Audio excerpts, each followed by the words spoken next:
Failure means you've now learned another valuable lesson that pushes you one step closer to success. Your gift can be anything. You can't look at it as simply running, jumping, singing, and dancing. Your attitude determines your altitude. If you're a positive person, positive things happen to you. If you're a negative person, negative things are going to continue to happen for you. If you can put that in your scope this year, just change your attitude. Wake up and smile. How about just wake up and be grateful? Life is really 10% what happens to you and 90% what you do about it. Look, everybody in this room, everybody watching, everybody got something they got to deal with. Get to dealing with it. Stop complaining about it. Complaining about it only makes it stay present. Do something about it. Don't give up when reaching your dream is difficult. Listen, if success were easy, you've heard it a million times. Everybody would be successful. It requires a grit and a toughness to be successful. But I got news for you. It's something that all of you have in you. Now, whatever you've been through, whatever that is, guess what? You're still here.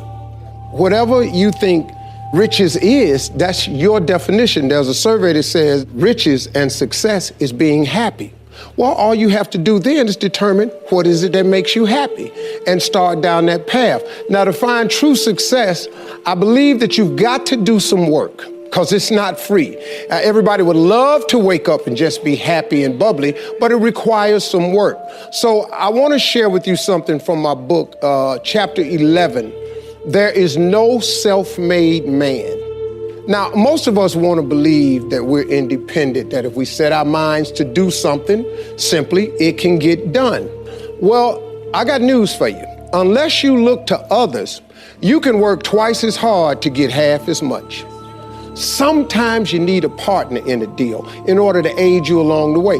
There is nothing wrong with asking for what you want. You know, for a long time, I used to think that the path to success was going at it alone, because I was always busy priding myself on not asking for help.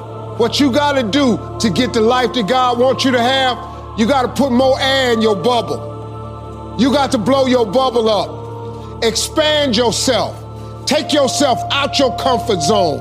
Do not live in your bubble. Put some more air in your bubble. If you stay in your comfort zone, that's where you will fail. You will fail in your comfort zone. Success is not a comfortable procedure. It is a very uncomfortable thing to attempt. So you got to get comfortable being uncomfortable if you ever want to be successful. I'd love to tell you, look, you can go out here and get rich, do a couple of things. That ain't happening. You got to get real doggish. You got to get downright funky if you want to make it. Now, like I was telling you before, if you want to be ordinary, you ain't even got to listen to me. Just go on about your business. If you think ordinary's cool, ain't no problem. It's some really, really wonderful ordinary people. But if you are sitting in this room and you have extraordinary aspirations, then you're going to have to do extra. You put extra on top of on ordinary, and you come up with extraordinary. It's no other way. I'm sorry, but here's the fact. All of you have extraordinary capabilities, all of you.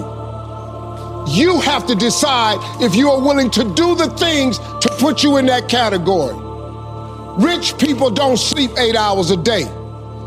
That's a third of your life. It ain't but 24 hours in a day. You cannot be sleep 8 hours a day. You can't live in LA and wake up at 8 o'clock in the morning.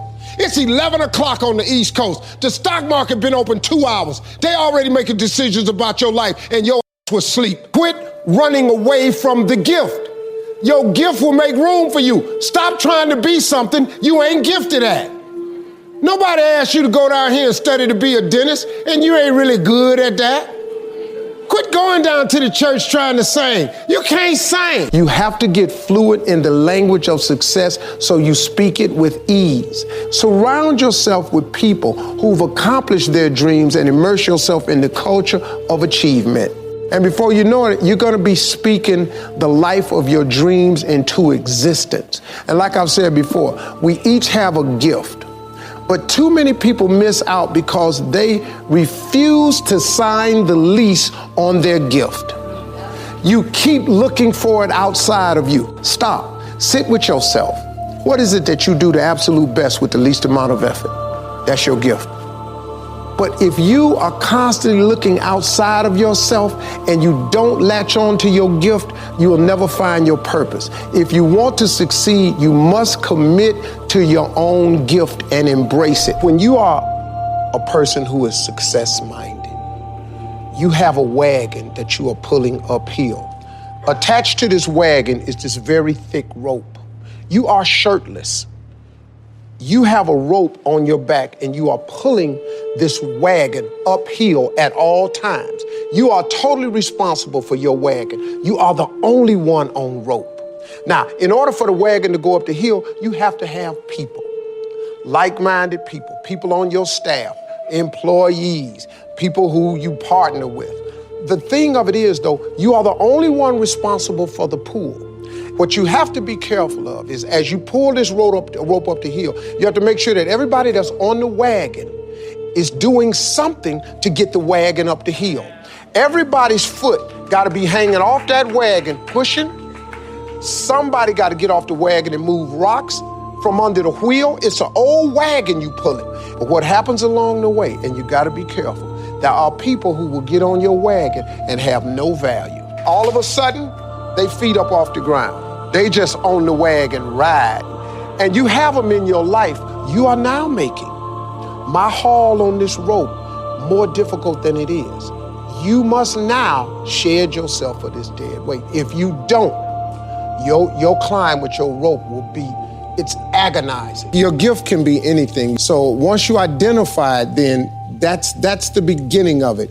But there's a lot of work to do even after you identify your gift. You know, you can believe you're something all you want, but if you don't work towards it, you're just sitting there, it's gonna be empty. If you do not have it written down, your chances of it happening is reduced drastically because it's a principle of success. You have to have everything you want written. Write everything you want on a piece of paper. Everything. I don't care. Use your wildest imagination. If you can think it, you can achieve it. Write it on a piece of paper. Read it every morning and every night. Come back here 1 year from today and see how much of that stuff then came true. That's a promise of your God. That ain't no theory I come up with. That's all successful people have it. Oprah's on TV for 30 years telling people about vision board. It's very real. You have to write it. If it's not written, you reduce your chances greatly of it ever occurring.